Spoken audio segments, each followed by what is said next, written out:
Belajar dari Venezuela, kesalahan yang bisa menghancurkan Indonesia. Kalau negara dihancurkan oleh rakyatnya sendiri, itu bukan revolusi, itu jebakan.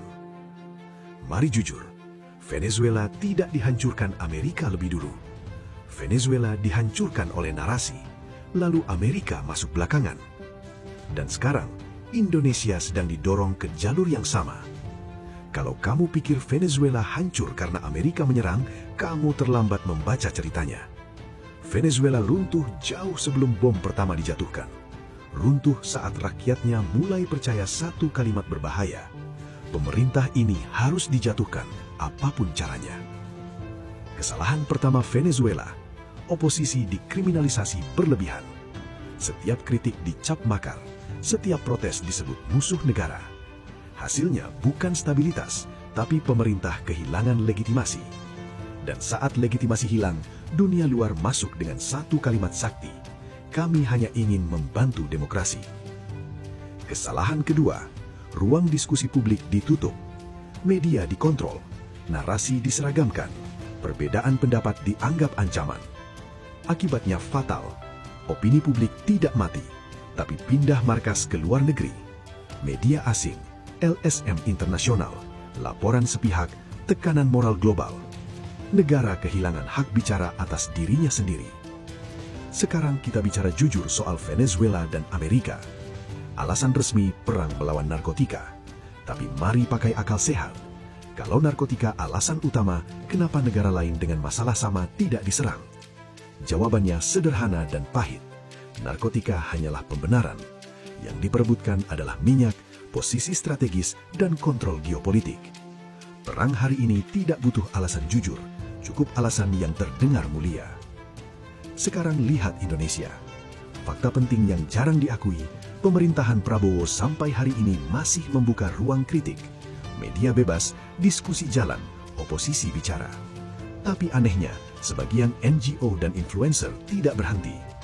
Bukan mengkritik kebijakan, tapi menggerogoti kepercayaan publik terhadap negara itu sendiri. Institusi dilemahkan, legitimasi dipatahkan, kepercayaan dihancurkan. Ini bukan kritik sehat, ini provokasi sistematis. Polanya jelas, pemerintah diserang terus-menerus, rakyat dipanaskan, pemerintah ditekan untuk bereaksi. Saat bereaksi, dicap otoriter, tekanan internasional masuk, intervensi dianggap penyelamatan. Venezuela masuk perangkap ini. Sekarang kita bicara soal NGO dan influencer. Tidak semua NGO bermasalah, tidak semua influencer salah.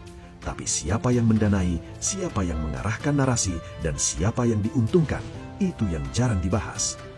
Banyak dari mereka mengaku mewakili rakyat, tapi lebih didengar di luar negeri daripada di dalam negeri.